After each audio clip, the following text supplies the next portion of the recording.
亲爱的朋友们，欢迎来到微光夜读。家族聚会，我穿了一身工装，我的亲戚们却一个个西装革履，一副成功人士的派头。表叔更是满脸嫌弃地嘲讽我：这不是当年咱们家的大学生吗？毕业这么多年了，怎么还给人打工呢？他们推杯换盏，如同众星捧月一般围着表叔，只有堂哥坐在我身边安慰我：没事老弟，咱们工人有力量，当工人也不丢人。我冲他笑笑，指着胸口上的标志小声说：哥，我这可不是普通的工装，它是军区研究所的研究制服。接下来开始我们本期故事，记得点击订阅并开启小铃铛。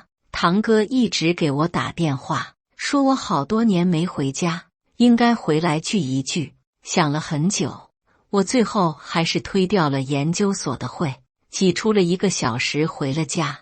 但我想象中温馨的场景并没有出现。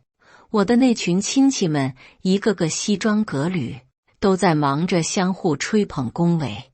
我不喜欢这种氛围，于是起身准备告辞。堂哥见状，赶紧把我拉回了座位。别急着走啊，穿工装回家也没什么丢人的，大家不也都是这么一步步走过来的吗？我冲他笑了笑，刚要说话，我爸妈却不知道从哪钻了出来。妈妈轻蔑地打量着我的工装说道：不求行还不虚心，多大的人了，混成什么样也没个数。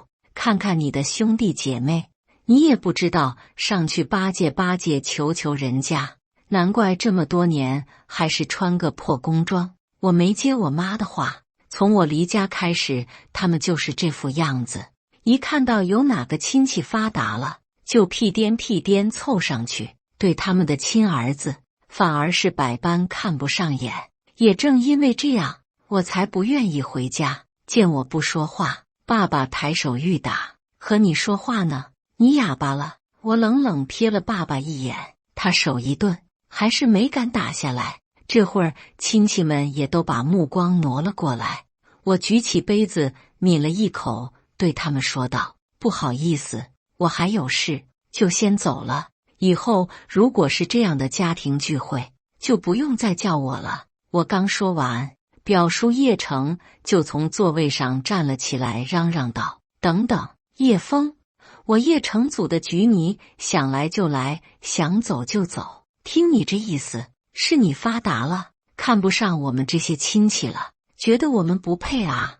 他是我亲戚里面混得最好的，人人都巴结他，一见他发话了，纷纷都跟着指责我：小枫，不是叔说你多大了还这么不会做人，在单位里混这么多年了，难怪还是个打工的。哼，他还以为读书好高人一等呢，读书要真有用，他现在能是个工人。看咱们程程，人家不读书，照样比你混得好。表叔抱着膀子来到我面前，伸手用力戳了戳我的胸口：叶枫，人分3、6、9等，摆正你自己的位置，明白吗？混半辈子都是个工人，还不是要靠我们这些亲戚？你装什么？他们说的倒也没错，我确实是工人。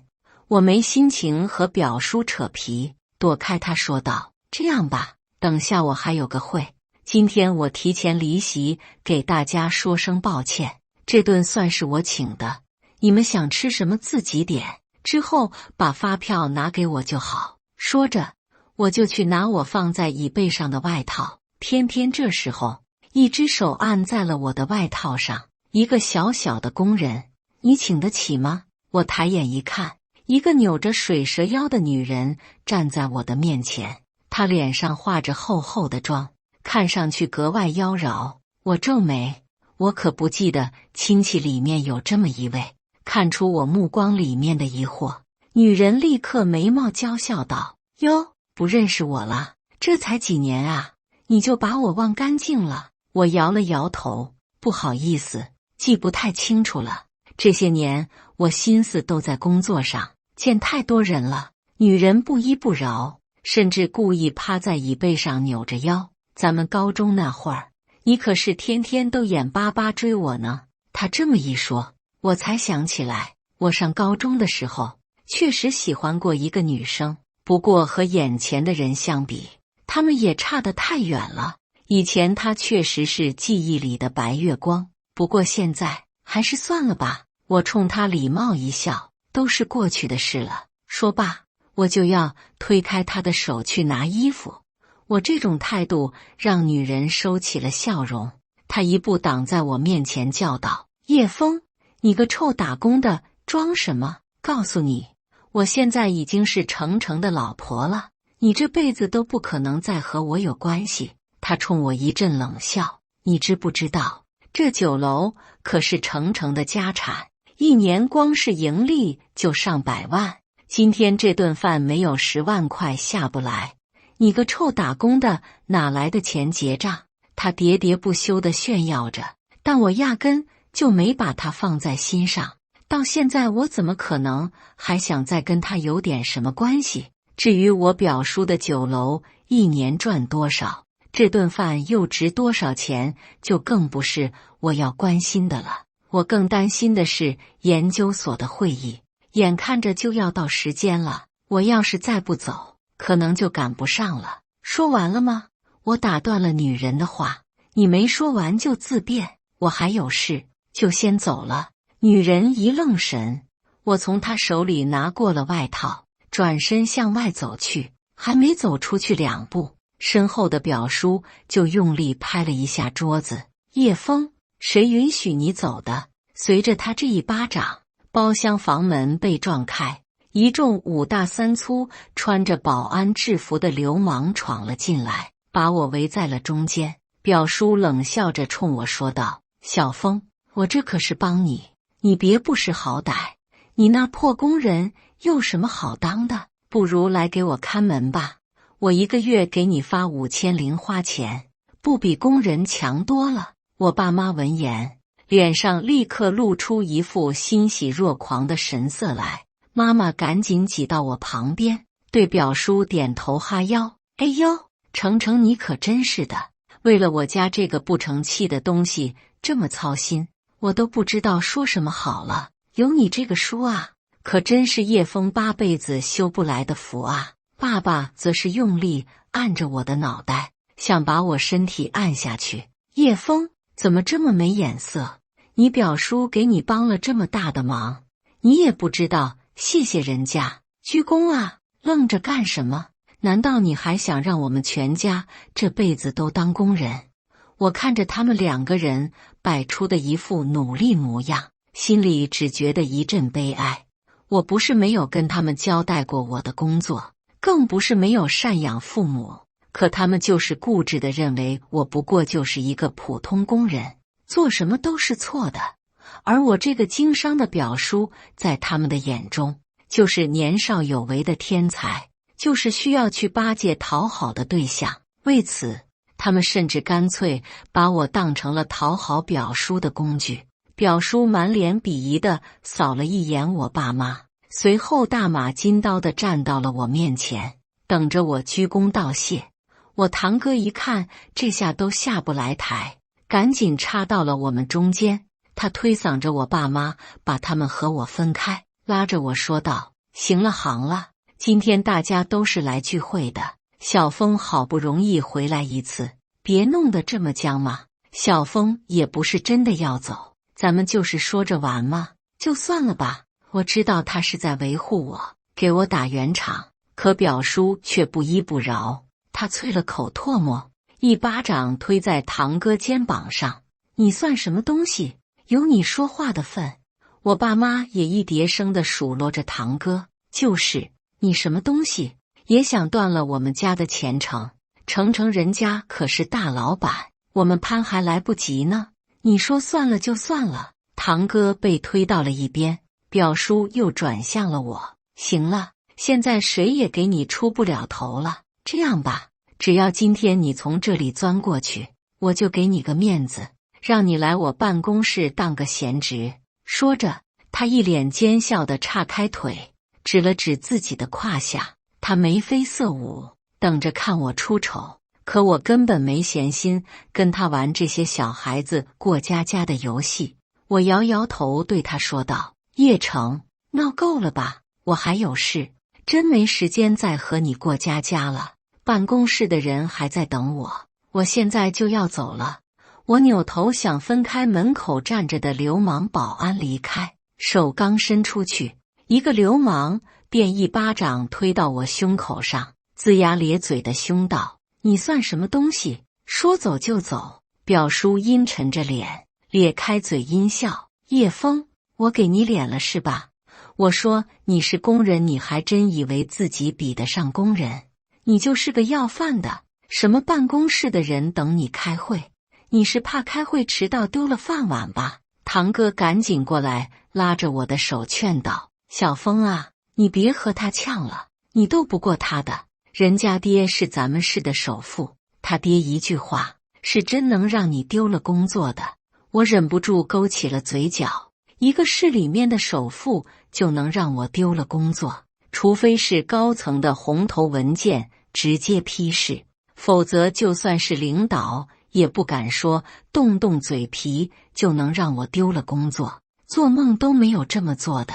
我没说话，表叔却以为我怕了，张狂的叫嚣道：知道怕了吧？你今天钻了，啥事没有，你要不钻，那我可就得跟我爸谈一下了。从小到大，你成绩好，你觉得谁都不如你，谁都得宠着你。现在呢，你看你是什么德行，连你喜欢的女人都是我老婆了，你还不乖乖跪下当狗？这下我明白了，感情从小时候我这个表叔就开始记恨上我了啊！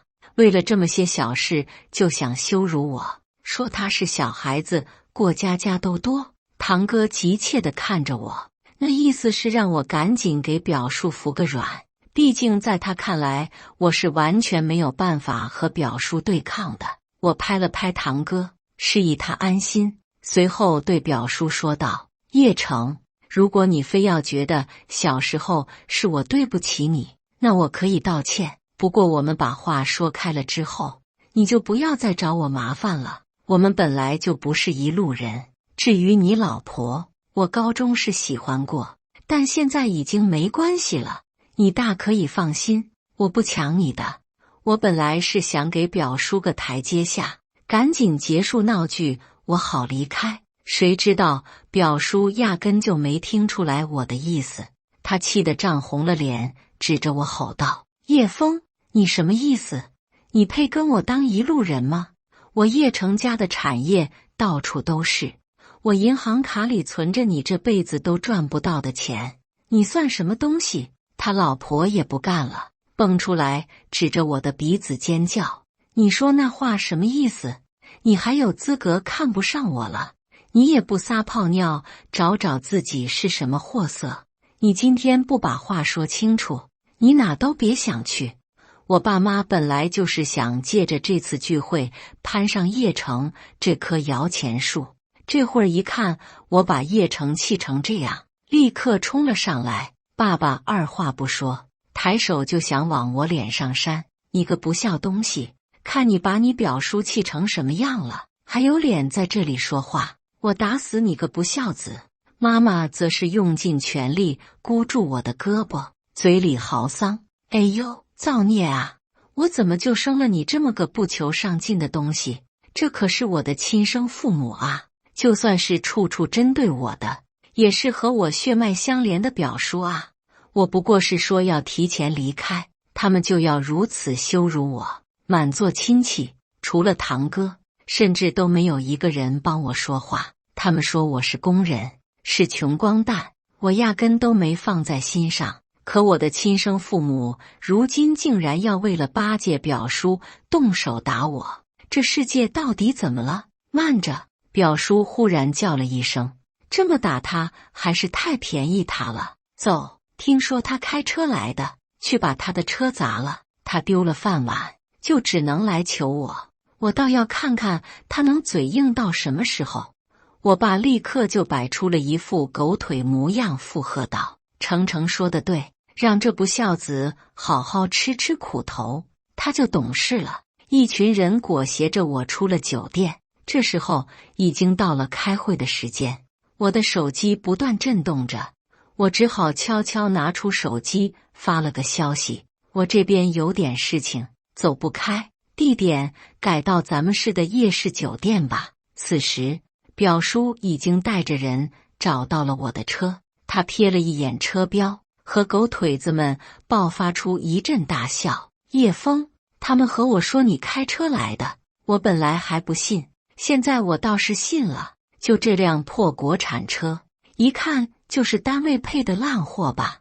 我再给你最后一个机会，现在当着所有人的面从我裤裆底下钻过去，咱们就算清了。我冷冷地看着他，叶成，趁着你还不知道你惹的是谁，现在离开，还有的商量，有的商量。表叔耸着肩膀吐了口痰，正落在车窗上。有个屁的商量，给我砸！一众狗腿子抡起棍棒铁锹，狠狠砸在车上。可他们用尽全力也没能砸碎我的车，最多只是砸掉了一点车漆，留下了几个凹痕。叶成累得气喘吁吁，一个狗腿子凑上来：“老板，咋砸不动啊？这车里面是掺钢筋了。”我笑了，这车当然没掺钢筋，但是研究院特别配发的车都是防弹的，他们砸当然是砸不动的。叶成刚好瞥见我的表情，怒火瞬间又被点燃，他猛地站起身，狠狠踹了一脚狗腿子。砸不动不会烧啊，这要我教你啊！狗腿子连滚带爬的跑了。叶成转向我，刚要说话，忽然一个亲戚叫了起来：“你们看！”众人闻言纷纷转过头去张望，只见一排军绿色的吉普车排着整齐的队列驶进了酒店。最前方那一辆挂着的正是研究院领导的牌照。表叔赶紧一挥手，那帮狗腿子提着棍子一溜烟跑没了影子。车开到面前，从最前面的车上下来一名胡子花白的老人，他穿着军绿色的制服，扛着上士2杠1星的肩章。表叔弯着腰凑了上去，一边掏烟一边套近乎：“领导，您看您来我这小地方也不提前说一声，我都没来得及迎接您。”领导冷冷地瞪了一眼叶成，表叔动作一僵，赶紧把烟收了回去。我们接到通知，今天下午要在这里开会。表叔愣了一下，额头上立刻淌下了冷汗。上面领导要在这里开会，这么重要的消息他怎么没收到？但现在他也来不及细想了，立刻掏出手机：“我这就安排，您先跟我来，我带您去休息室。”一边说着，他一边发信息向后台确认今天的会议信息。他带着领导往酒楼走，却发现我挡在路上，立刻冲上来，狠狠一推我：“滚！领导开会，你挡什么路？”我闪身躲过他，让我滚。我走了。领导跟谁开会？表叔怒了，指着我的鼻子骂道：“我看你真是疯了，你还真拿自己当根葱了，人家领导开会关你屁事！”说着扬起手就想打我，他手刚抬起就被人一把抓住了。他扭头一看，领导就站在他身边：“叶院士，我们没来晚吧？”我摇摇头：“没有，你们来得正好，这里有人可是连研究院专用车都敢砸呢。”亲戚们顿时炸了锅：“哎，你们听见了吗？刚才领导叫叶枫什么？叶院士，咱们叶家什么时候出院士了？他刚才说叶成砸了什么车？叶枫那车不是烂国产吗？”表叔脸上也变了颜色，连连摆手：“领导，您别听他瞎说，我们可没有砸过。”我抬手一指自己的车：“没有吗？”表叔顺着我手指的方向一看，声音里顿时带了火气：“叶枫，你吹牛都不打草稿啊！你这车算哪门子的专用车？再说了，你看见我砸了吗？”偏巧这时候，一个狗腿子提着汽油跑了过来，二话不说就泼在了我的车上。老板，按你吩咐的，烧吧！表叔气得甩开领导的手，一脚踢在那狗腿子屁股上，把他踢得连滚带爬。狗腿子知道自己闯祸，赶紧跑了。表叔气喘吁吁地瞪着我，行，就是我砸的，我赔你10辆，这总行了吧？叶枫，你认识几个当兵的？我算你狠，但有句话叫点到为止，你别给脸不要脸啊！我没说话。领导冷哼一声，赔10辆，怕是赔不起吧？你的车是哪辆？表叔哼了一声，指着旁边的一辆玛莎拉蒂，赔不起。这世界上还有我们叶家赔不起的东西，看见没？这可是限量版的玛莎拉蒂，1000辆他这种烂国产也买不起。事到如今，表叔还是不愿意相信我就是研究所的院士。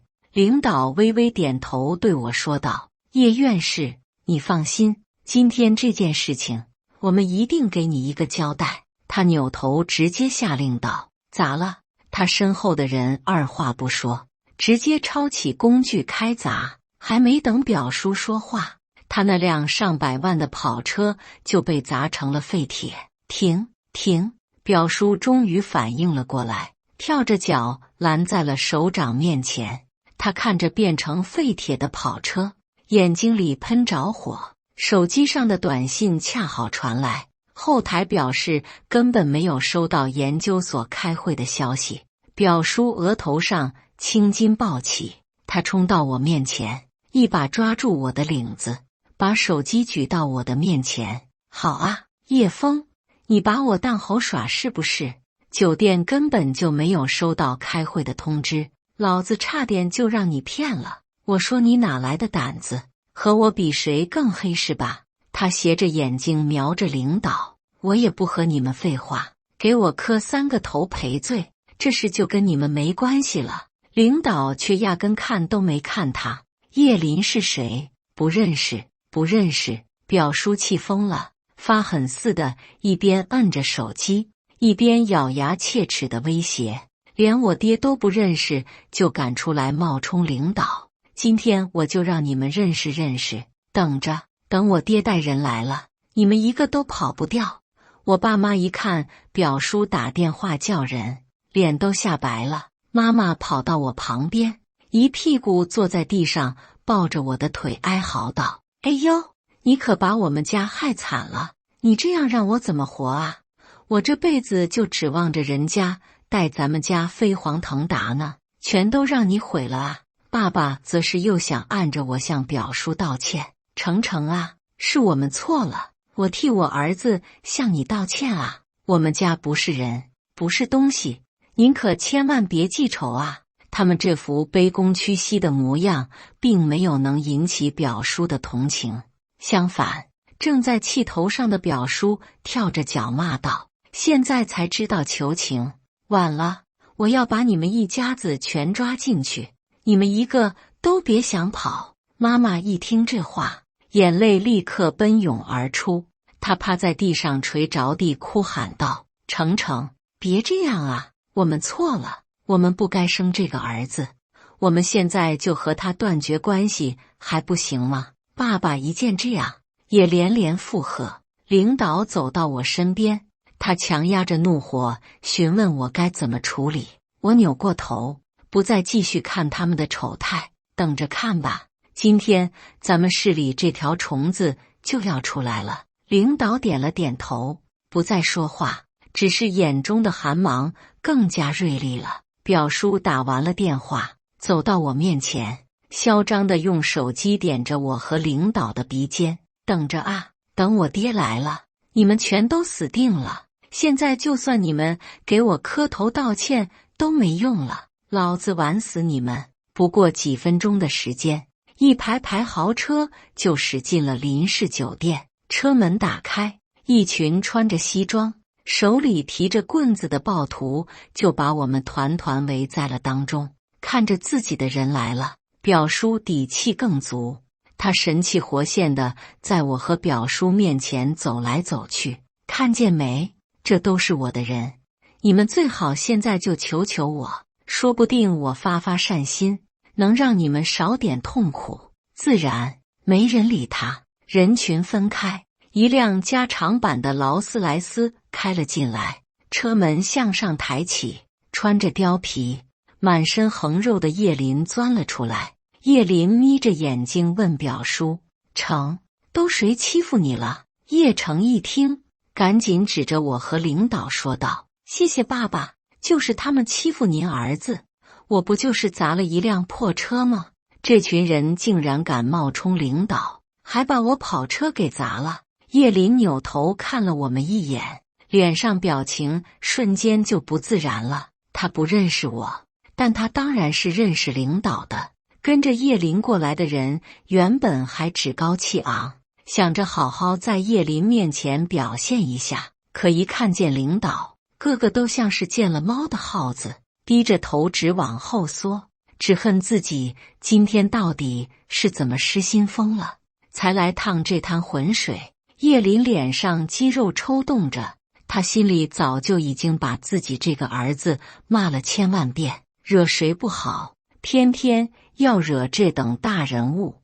但事已至此，他只能寄希望于事情还没有闹大。他搓着手，脸上露出谄媚的笑容，走到领导面前，讨好的说道：“领导，您怎么来了？我不知道是您来了，实在是不好意思。”亲戚们一见叶林这副态度，顿时炸锅了。谁都没想到，一贯嚣张跋扈、谁都不放在眼里的叶林，这会儿竟然这么低三下四。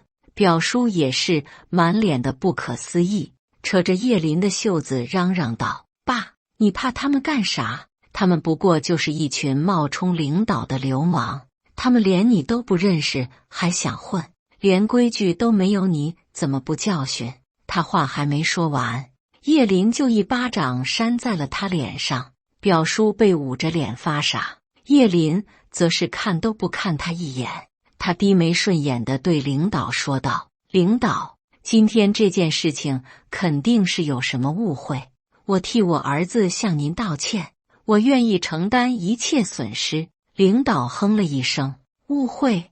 你带来的人看上去不像是误会啊！你儿子说我们不认识你，就是不懂道上的规矩，看不出来啊！叶老板还是混道上的。”叶林全身都哆嗦起来，可事到如今，他甚至都不知道自己儿子到底是怎么得罪了如此大人物。领导指了指站在一边的我说道：“这位是叶院士，是特派的研究员，他为了国家科学事业奋斗在第一线，连回来参加聚会都因为没有过多时间，只能穿工装。可他都换来了什么？换来了亲戚朋友的羞辱，甚至连配发的车都被砸了。叶老板，你说这叫误会吗？”叶林看见了我的那辆车，瞬间只觉大脑一片空白。他早就听说了上面派了一位年轻的研究院士，可他万万没想到，这个人竟然就是叶城得罪的人。今天这事，就算真是误会，自己也完蛋了。表叔这会儿醒过了神，他完全没意识到现在的局面。他双眼血红的瞪着眼睛，扯着叶林叫嚷道：“爸，你怎么不说话啊？你怕他干什么？你不是经常说你跺一脚的颤三颤，没人敢惹你吗？我不管，我今天就要让叶枫滚去坐牢。”叶林气得瞪圆了眼睛，他怎么也没想到，自己拼了命想要瞒住的牢底，竟然是让自己儿子一把全接了。混账！你想死别带上我！叶林怒吼了一声，抓着表叔的头发狠狠一巴掌扇了上去。这一下，表叔彻底懵了，他两边脸颊都肿了起来，一屁股坐在地上，怔怔地看着我。他怎么都想不通，明明就在十几分钟前还被自己踩在脚下的人，怎么摇身一变就成了连自己爸爸都惹不起的人了？叶林来不及管表叔，凑到我面前哀求道：“小枫啊，咱们都是亲戚。程程他就是年纪太小了，他不懂事。这样吧，我给你道歉，我错了，你的损失我全赔。你看这样行吗？事到如今，他的家产多半是保不住了，他只希望我能够给他们家留下条血脉。我还没说话，爸爸就在旁边急着嚷嚷：当然好了，小峰肯定原谅，大家都是亲戚，也不用你赔。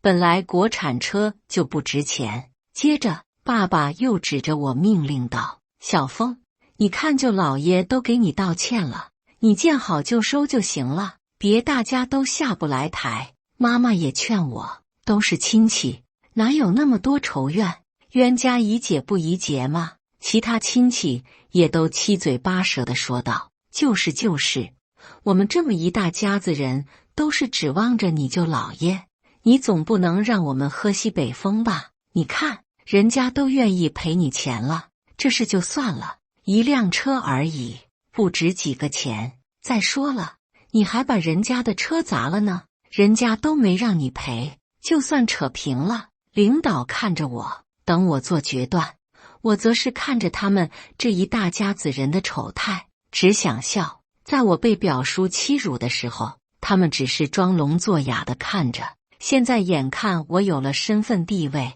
表叔马上要被拉下马，动了他们的利益，他们又开始拿各种理由劝我息事宁人。当时表叔针对我的时候，他们怎么不说这种话呢？还有叶城的老婆，这个女人自从我表露身份开始，就一直在对我抛媚眼扭腰，那副惺惺作态的样子看得我直犯恶心。我毫不怀疑，只要今天的事情过去了，这女人就会毫不迟疑地带着一帮亲戚来巴结我。够了！我向前踏上一步，压过了所有人的声音。你们都不想让我处理，可我偏偏就是要处理。我看着脸色惨白的叶林说道：你儿子说你是市里的一霸，今天我就当一回除暴安良的角色，毁坏官方器材，干扰会议。叶林、叶城，好好看看外面吧，很快估计你们这辈子都看不到了。叶林一听我这话，脸色顿时一片惨白，一屁股坐在了地上。他苦心经营了多年的商业帝国就这么毁于一旦，一瞬间他仿佛是苍老了几十岁。叶城这会儿则是终于明白了过来，他连滚带爬地扑到我的面前，拼命地磕头：小峰，不，峰哥，我错了，我给您磕头了，您不能这样啊，我不想去坐牢啊，我那些都是瞎说的，你不能这样，咱们不是好亲戚吗？咱们小时候还一起。